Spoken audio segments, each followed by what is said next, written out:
안녕하세요. 결혼 7년 차, 두 아이의 아빠로 살아가는 평범한 남자입니다. 아내와는 2년간의 연애 끝에 결혼을 했고, 지금은 아들과 딸, 그리고 함께 늙어가는 삶을 준비하고 있는 중이죠. 아내는 독실한 기독교 신자입니다. 그건 저희 어머니도 마찬가지였습니다. 저는 무교지만 어머니가 평생 교회를 다니셨기에 자연스레 저희 집엔 제사가 없었습니다. 그런데 아버지는 달랐습니다. 비록 종교는 없으셨지만 제사를 생략하는 것에 대해 늘 서운한 마음을 품고 사셨어요. 돌아가신 조상 한 분쯤은 하루 정도는 기억해 줘야 하지 않겠냐며 해마다 명절이 다가오면 작은 한숨을 내쉬셨죠. 저 역시 어릴 적부터 마음 어딘가에 기억하는 의식에 대한 아버지의 바람이 새겨져 있었습니다.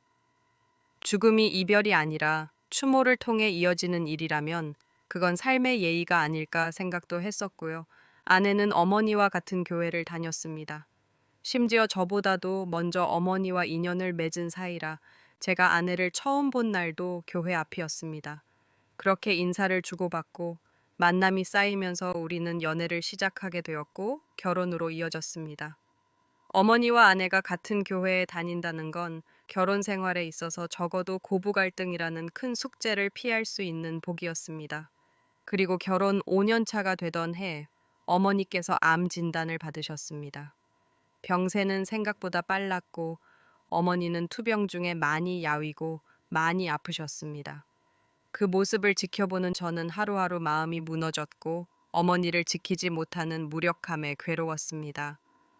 그리고 결국 6개월 전 어머니는 가족 곁을 떠나셨습니다.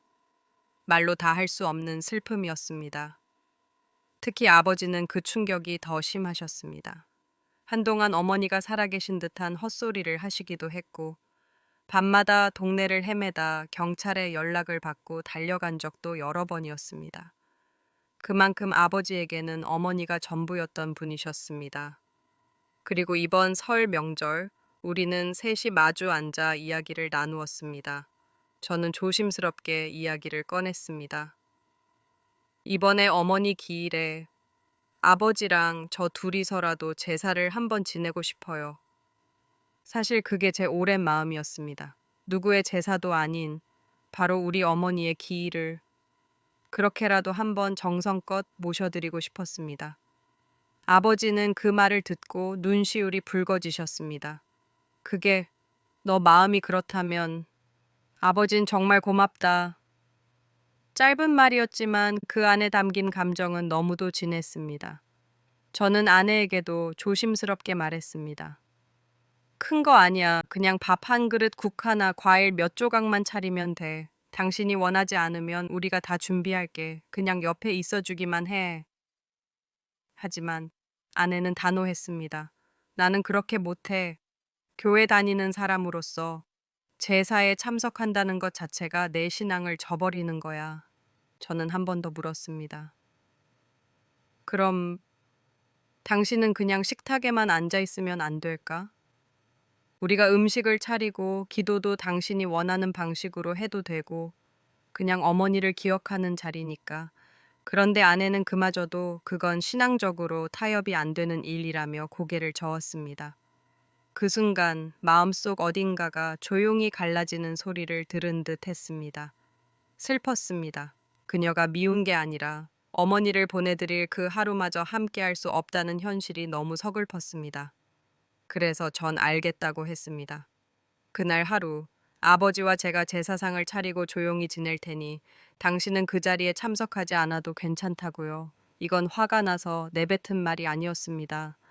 아내에게 강요하고 싶지도 않았고 제 뜻을 억지로 꿰어 맞출 이유도 없다고 생각했으니까요. 단지 저는 돌아가신 어머니를 그리워하는 마음으로 아버지와 함께 아주 소박한 방식으로라도 그분을 기억하고 싶었을 뿐이었습니다. 그래서 신경 쓰지 마. 그냥 그날 하루 나와 아버지에게 맡겨줘 라고 말한 거죠. 그렇게 이야기가 끝난 줄 알았습니다. 하지만 집에 돌아오고 나서 아내는 불만을 드러내기 시작했습니다. 왜 이제 와서 그것도 어머니 돌아가신 뒤에 제사를 지내겠다고 하는 거냐. 어머니께서도 교회를 다니셨잖아. 그분이 진짜 그런 걸 원하실까? 차분하게 묻는 듯 했지만 말끝에 뾰족한 감정이 느껴졌습니다. 저는 한 번 더 양보했습니다. 괜찮아. 그냥 그날 하루 아버지랑 있다가 조용히 다녀올게. 당신은 신경 안 써도 돼. 그런데 아내는 갑자기 흥분하며 소리쳤습니다. 지금 그게 말이 되는 소리야? 당신이 그렇게 한다면 난 그날 혼자 집에 남아 있어야 하잖아. 결국 날 불편하게 만들어서 억지로 참여하게 만들려는 속셈 아니야? 속셈이라는 단어에 저는 할 말을 잃었습니다. 무슨 음모라도 꾸민 사람처럼 말하는 아내의 태도에 억장이 무너졌습니다. 아니, 이건 내 어머니 이야기야. 당신한테 강요하지 않겠다 했고 신경 쓰지 말라 했는데 왜 이렇게까지 날 몰아붙이는 거야? 그냥 아버지 위로하려는 마음뿐이야. 그러자 아내는 당신은 아버지와 당신 생각만 해. 정말 이기적인 사람이야. 라고 쏘아붙였고 그 말을 들은 저는 이 대화가 더는 의미 없겠다는 생각에 그만하자. 서로 각자 원하는 방식대로 그날을 보내자. 라고 말했습니다. 그렇게 상황이 일단락되는 줄 알았습니다. 그런데 며칠 뒤 주일이었던 날이었죠. 예고도 없이 장인어른과 장모님이 저희 집을 찾아오셨습니다. 저는 집에서 조용히 쉬고 있었는데 두 분이 들어오자마자 장인어른은 얼굴이 벌개진 채로 격앙된 목소리로 말문을 열었습니다. 이제껏 안 하던 제사를 왜 갑자기 하겠다고 해서 우리 딸을 이렇게 힘들게 하냐? 권사님, 저희 어머니. 이 진짜 제사 지내는 걸 원하실 것 같냐? 이건 신앙을 모독하는 일이야. 하느님을 모욕하는 거라고. 전 깜짝 놀랐고 동시에 분노가 치밀어 올랐습니다. 장인어른, 저는 교회를 다니지 않습니다. 저는 신자가 아니에요. 저희 어머니, 제 어머니가 돌아가셔서 제가 기억하고 싶다는 겁니다. 왜 제 마음에, 제 방식에 이토록 간섭을 하시는 거죠? 말을 마치기도 전에 저는 더 충격적인 일을 겪게 됩니다. 장인어른이 갑자기 제 뺨을 후려치신 겁니다.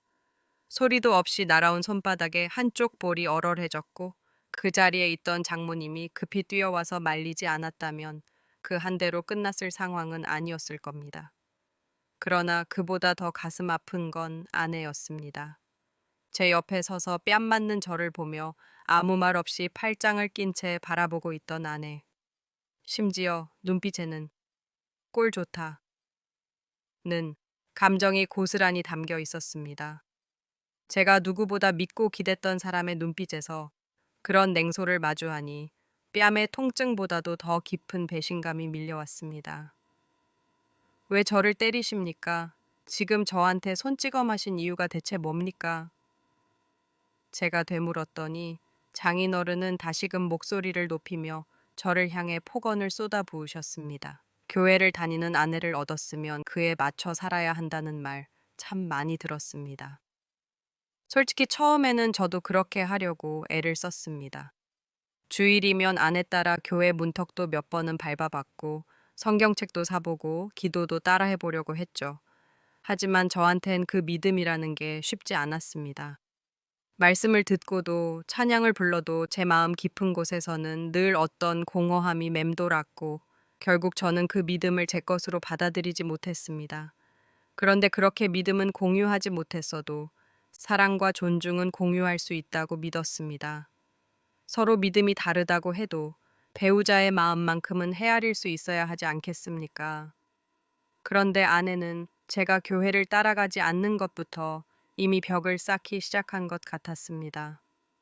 말은 안 해도요, 눈빛이나 한숨, 지나가는 말투 속에 담겨 있었어요.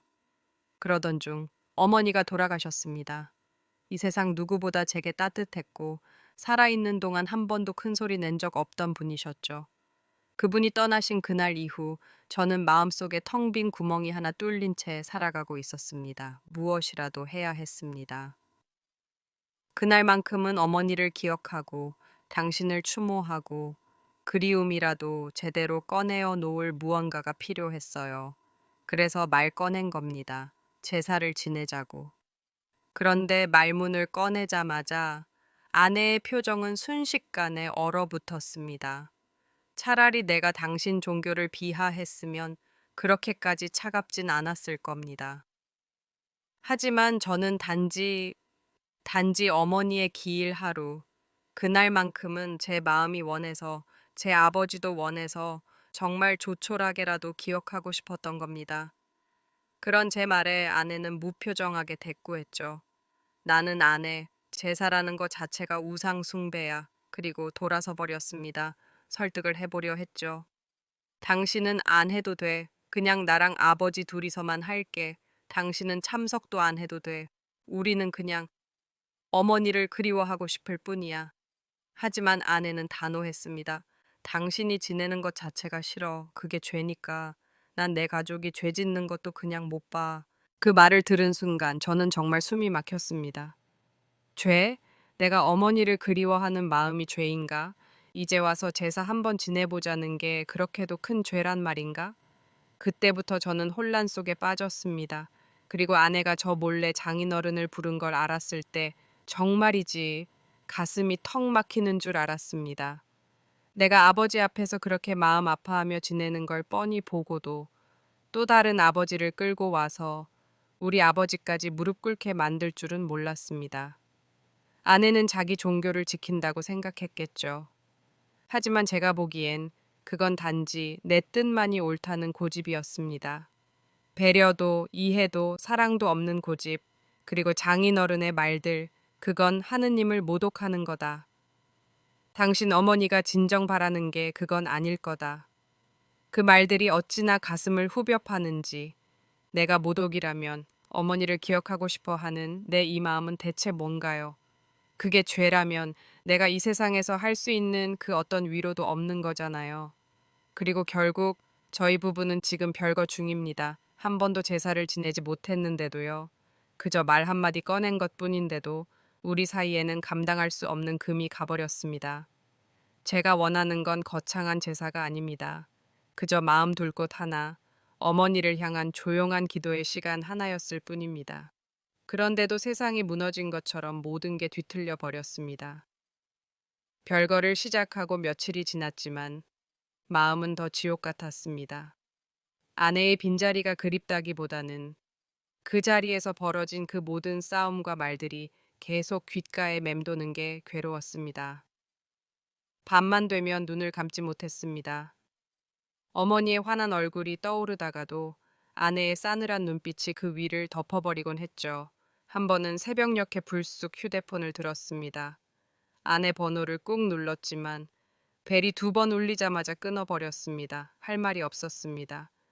이해해달라는 말도, 내가 이렇게까지 아픈데 왜 몰라주냐는 하소연도 다 의미 없는 소음처럼 느껴졌습니다.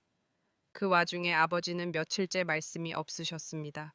식사도 거의 하지 않으시고 혼자 베란다에 앉아 멍하니 먼 산을 바라보시는 시간이 늘어갔습니다. 아버지 손에 쥐어져 있던 찻잔이 가만히 떨리는 걸 보면서 속에서 울컥 솟는 울분을 꾹꾹 눌러 삼켜야 했습니다. 나는 자식으로서 최소한의 위로도 못하고 있구나.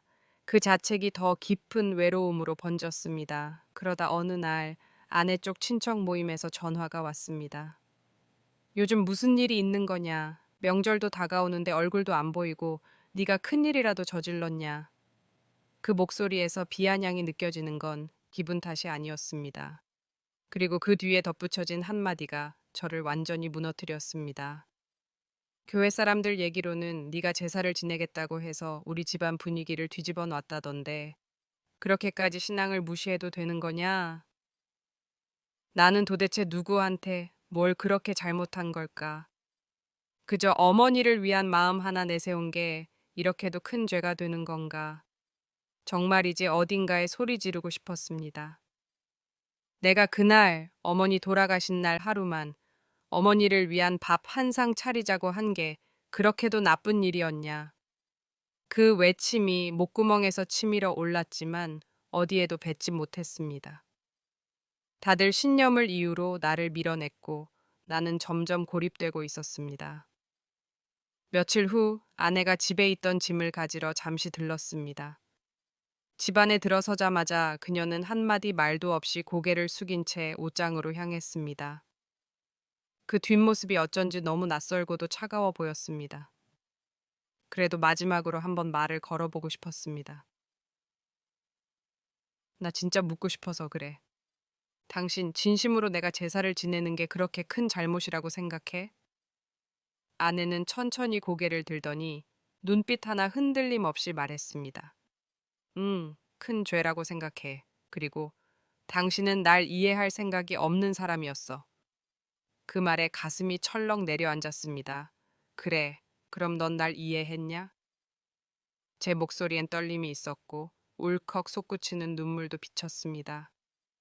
내가 왜 그런 얘기를 꺼냈는지, 어머니를 잃고 나서 어떤 마음이었는지는 너 단 한 번이라도 물어봤어? 아내는 입을 다문 채 가만히 서 있다가 작은 한숨을 내쉬며 말했습니다. 당신 마음도 알겠어. 근데 나는 그걸 받아들일 수 없어. 우린 아예 다르다는 걸 인정해야 할 것 같아. 그 말에 더는 붙잡지 않았습니다.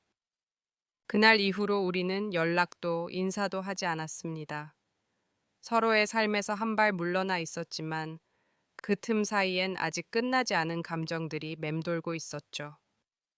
제사를 둘러싼 이 싸움은 단순한 종교의 갈등이 아니었습니다. 그건 서로의 상처를 어떻게 안아야 할지 몰랐던 감정의 실패였습니다. 그러던 어느 날 오후였습니다.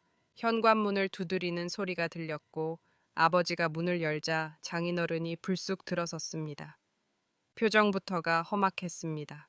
손에는 보자기에 감싼 무언가가 들려 있었고 저는 순간적으로 예감이 좋지 않았습니다.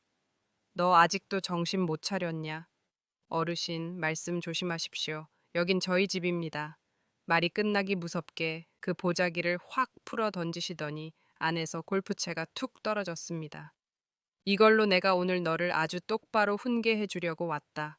목소리는 낮았지만 분노가 서려 있었고 이미 눈은 돌아가 있었습니다. 그 순간 저는 냉정을 유지해야 한다는 걸 본능적으로 느꼈습니다. 아버지가 벌떡 일어나 뭘 하자는 겁니까? 지금 이게 무슨 짓이오? 소리치셨지만 장인어른은 아랑곳하지 않았습니다. 오히려 아버지 쪽으로 다가가며 삿대질을 했고 순간적으로 제가 장인어른 앞을 막아섰습니다. 지금 경찰 부릅니다. 경고했으니 책임지세요. 하지만 그는 제 말을 무시했습니다. 순간 골프채를 들고 제 옆구리를 겨누듯 휘두르며 위협했습니다. 제 몸에 맞기 직전 아버지가 제 등을 밀쳐 제가 넘어졌고 그 골프채는 식탁 모서리를 강하게 내리쳤습니다. 식탁 유리판이 산산조각 났고 집 안은 순간 정적에 휩싸였습니다. 그 짧은 침묵을 깨고 아버지가 외쳤습니다. 지금 바로 경찰 부릅니다. 이건 폭력입니다. 저는 그대로 휴대폰을 꺼내 112에 신고했고 잠시 후 도착한 경찰이 집 안에 들어서자 장인어른은 얼굴이 굳어졌습니다. 경찰은 파손된 식탁과 골프채를 사진으로 찍었고 저와 아버지 그리고 장인어른 모두 진술을 하게 되었습니다. 이건 협박에 해당합니다. 기물 파손도 있고요. 처벌을 원하십니까? 경찰의 질문에 저는 원합니다. 가족 간에도 지켜야 할 선이 있습니다. 라고 답했습니다. 장인어른은 멍하니 바닥을 보더니 마침내 벽에 기대에 앉았습니다. 아내에게 전화를 걸어댔지만 받지 않았습니다. 그날 이후 사건은 정식으로 폭력 및 특수 협박죄로 접수되었습니다. 아내는 연락이 왔지만 변명과 책임 회피뿐이었습니다. 그날 아빠가 원래 그런 분 아니잖아. 당신이 자극해서 그런 거잖아. 저는 더는 대화하지 않았습니다. 이제는 법이 판단해줄 일이야. 그렇게 말하고 전화를 끊었습니다. 이 사건을 계기로 저는 이혼 소송도 정식으로 제기했습니다. 아내의 가정 방임, 가족 간 이간질, 그리고 부모의 폭력에 대한 묵인. 모든 증거를 정리했고 장인어른의 전과 여부도 조사되었습니다. 이제 다시는 돌아갈 수 없는 선을 넘은 거죠.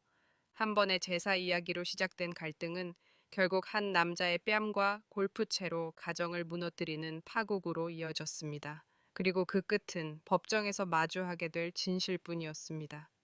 종교라는 것이 무엇일까요? 전 아직도 모든 것이 이해가 되지 않습니다.